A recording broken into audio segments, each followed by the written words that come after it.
I'm going into my third year of university now at the University of Waterloo for engineering. And something I've realized is that the amount of time you spend studying doesn't really translate to the grades you're going to get. You know, I went into first year spending pretty much all my days on the books, studying, doing assignments, going over notes, reading material, practice problems, whatever it may be.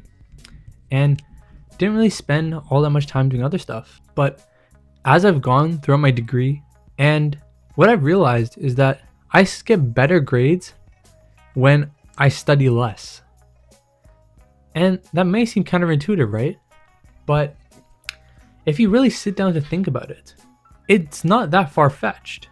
When I actually spend more time doing other stuff, I find that the times where I'm studying, I'm getting more studying done and more effective studying done for those time blocks that I allocate for work. My studying is just more efficient now. Maybe it's just a matter of fact that I'm used to university now. I know what to expect.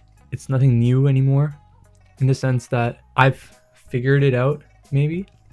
I don't want to say I figured it out, but I have an idea of what I need to do and how I study, right? So I can optimize it a lot more. If you force yourself to do other stuff, you won't procrastinate as much when you're actually studying.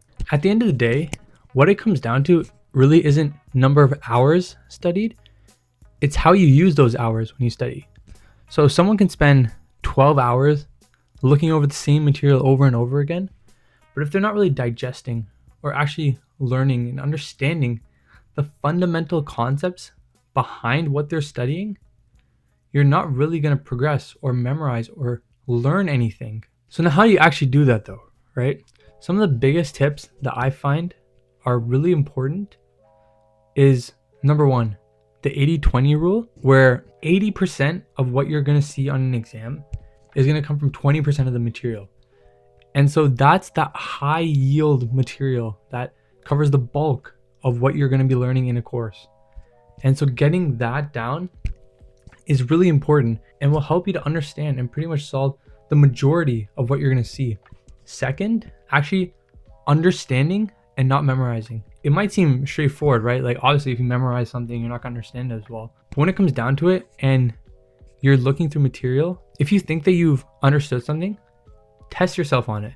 If you can understand the deeper meaning behind something and the why of a concept, you'll be able to understand it a lot better. You'll retain that information a lot faster and for a lot longer. One of the best ways to do that is try explaining it to someone else. If you can explain the concepts to someone else, you've understood it. Another thing is study the material over periods of time. Don't study it for long, study for a little bit, but consistently. You know, it really comes down to whatever you do. If you do something a little bit at a time each day, you're going to be consistent at it. You're going to learn it better. You're going to do it better. Trying to do too much at once, you're not going to retain anything. You're not going to be able to accomplish anything. Because what happens is the way our brains work, we forget most of what we learn within like an hour or two of learning it. It's crazy. Your brain doesn't memorize stuff that fast. So studying more frequently and over spaced out intervals can actually help you to retain the information a lot better because you're going to embed it more into your long-term memory and long-term understanding versus just in your short-term memory. But yeah, I just wanted to share some tips on how you can actually get better grades with less studying. I hope you got some stuff out of this video and you can apply it to yourself. But yeah, see ya.